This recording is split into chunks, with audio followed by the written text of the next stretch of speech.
Hola, muy buenas. Esta bajada del Euribor va a continuar a pesar de que se mantengan los tipos de interés y no bajen.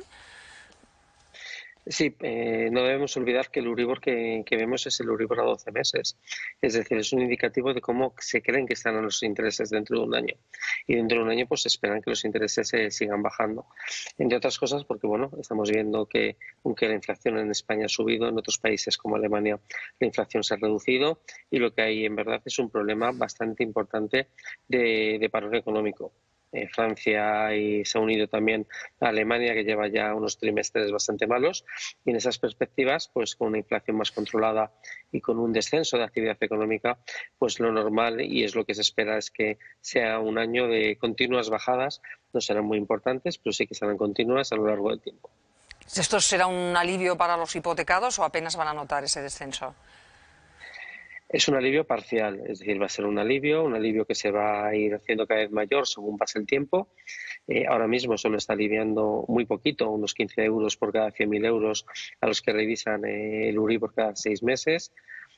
Posiblemente en febrero estaremos casi a la par o quizá un poquito, 1 o 2 euros a la baja con respecto al año pasado, y especialmente después de marzo pues veremos ya que empiezan a haber rebajas a los que renegocian, bueno, se revisa su hipoteca cada 12 meses, ¿no? ¿Qué es lo que va a pasar? Que si vemos el neto, ¿no?, de lo que subió desde el 2022 hasta ahora, seguiremos pagando hipotecas más caras que se pagaban en el año 2021, arranque del 22, pero serán hipotecas más baratas que el año pasado. Será un alivio parcial y esperemos que se consolide al 2025, pero debemos olvidarnos una vuelta a los tipos del 0% o tipos negativos que tuvimos en el arranque de esta espiral de subidas, pero sí serán hipotecas por lo menos un poquito menos gravosas, ¿no?, que anteriormente. Antonio, por cierto, hemos estado hablando en el programa durante los últimos días de esas ofertas del mes de enero de algunas grandes entidades financieras que empiezan a cambiar ya su política de cara a ofrecer hipotecas mejores para los consumidores. ¿Esto va a seguir, esta tendencia? O, insisto, si mientras no marque el Banco Central Europeo una bajada de los tipos de interés, no van a dar ese paso. Sí, bueno, yo creo que la bajada de los tipos, aunque se ha dicho que para verano, quizás lo veamos en final de primavera. Mayo, junio puede ser un momento de bajada.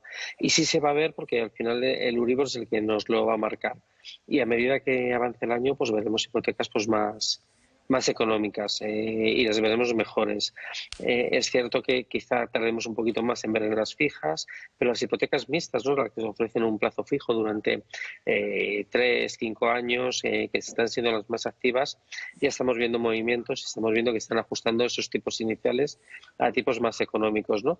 Es cierto que, bueno, el que pueda, pues posiblemente encuentre mejores hipotecas en el último trimestre que en este primer trimestre, ¿no? Pero bueno, no deja de ser un pequeño alivio y que ya los bancos estén moviendo esos tipos, que creo que va a ser una bajada paulatina, despacio, pero bueno, también los bancos que afortunadamente han seguido sus opciones de hipotecarse sin tener que dispararse su morosidad, están interesados, ¿no?, en que siga un negocio estable, ¿no?, en ofrecer hipotecas, y lo van a ir trasladando. Pero yo creo que lo van a ir trasladando despacio, ¿no? Y que va a seguir siendo muy importante que el consumidor analice muy bien los tipos y compare entre distintas entidades. Bueno, todo esto a quien le preocupen las hipotecas, porque hay una parte de los españoles a los que no les debe preocupar porque pagan, estamos viendo según datos del Instituto Nacional de Estadística, a tocateja, pagan al contado la vivienda que se compran. Martina. Sí, es un dato muy curioso. Más de la mitad de los aragoneses pagan la vivienda al contado. El año pasado fueron el 52% de los aragoneses. En el año 2022 fue el 37%. Si pagamos a tocateja, como se dice, y tenemos el tipo de interés variable, podemos ahorrarnos hasta 3.500 euros. Muchas veces se extrapolan estos datos, pero lo cierto es que esta tipología de compradores es gente que compra viviendas pequeñas o muy baratas, son inversores o compradores con alto poder adquisitivo. Gracias, Martina. Antonio, nos ha sorprendido esta cifra. Hay mucha gente que puede permitirse pagar al contado. Una parte, entendemos, ahora nos lo va a explicar, serán inversores extranjeros, pero el resto son familias que tienen el dinero enterito para darlo y no necesitan pasar por el banco.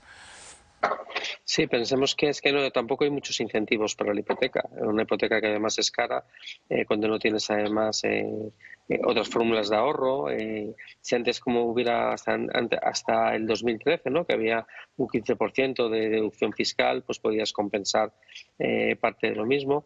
Pero si tienes ese dinero, pues al final, aunque va sobre todo, ¿no?, a vivienda pequeña y a vivienda de lugares en los cuales no es muy cara, pequeñas ciudades, pueblos o capitales de provincia, que no es una vivienda cara, bueno, pues es una opción más rentable, ¿no? Y es una parte de inversores, hay parte de inversores extranjeros, pero también hay inversores nacionales que, viendo la poca oferta que hay y cómo se están disparándose los precios del alquiler, están comprando también viviendas para adecuarlas para el alquiler, ¿no?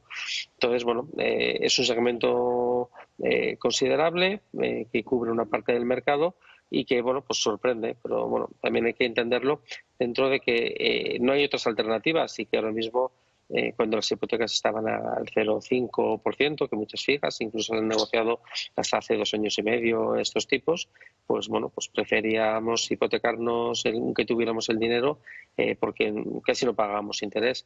Ahora mismo, pagando intereses del 3,5-4%, como habéis dicho, el ahorro es tan considerable y que no tengo otras opciones de inversión, que el que quiere invertir en vivienda no está haciendo mucho, pues sin pasar por la hipoteca. Bueno, pero eso quiere decir que ha habido una gran cantidad de ahorro, porque para poder pagar un piso al precio que están, así, al contado, pues quiere decir que ha habido un ahorro previo importante, sustancial, Antonio. Sí, hay ahorro que, bueno, y el ahorro además está subiendo, en el sentido en el cual estamos viendo que los volúmenes de contratación, el endeudamiento es cada vez menor y cada vez hay un mayor ahorro, ¿no? Y está aflorando un ahorro de estos años que incluso fue a más, ¿no?, en los años de la pandemia, y que ahora mismo está saliendo a vivienda, que es un segmento de la población, no es un segmento total. Seguimos teniendo problemas muy graves, ¿no?, de acceso a jóvenes y similares. Que el acceso cada vez es más complicado, y en contraposición vemos un segmento que pasa lo contrario, que lo tiene fácil y que lo hace sin hipoteca. Entonces, entre las dos polaridades, bueno, pues creo que debemos preocuparnos casi más en las dificultades que hay de acceso, y poner un foco pues en medidas como se están haciéndose ahora de avalar, ¿no?, ese 20% de entrada, porque tenemos el problema de la vivienda en España. Es un problema de difícil solución al corto plazo, porque es un problema enormemente de oferta. Entonces, bueno, hay que estar muy atento a ver qué pasa este año, porque si va subiendo un poquito más las hipotecas, porque sean un poquito más accesibles. Pero bueno, vamos a ver cómo viene el problema de fondo y sobre todo si empieza a llegar más vivienda al mercado. Pues Antonio Gallardo, responsable de estudios financieros de Asufin, gracias por haber estado hoy con nosotros en Aquí y Ahora. Un saludo. Muchísimas gracias, como siempre. Un saludo.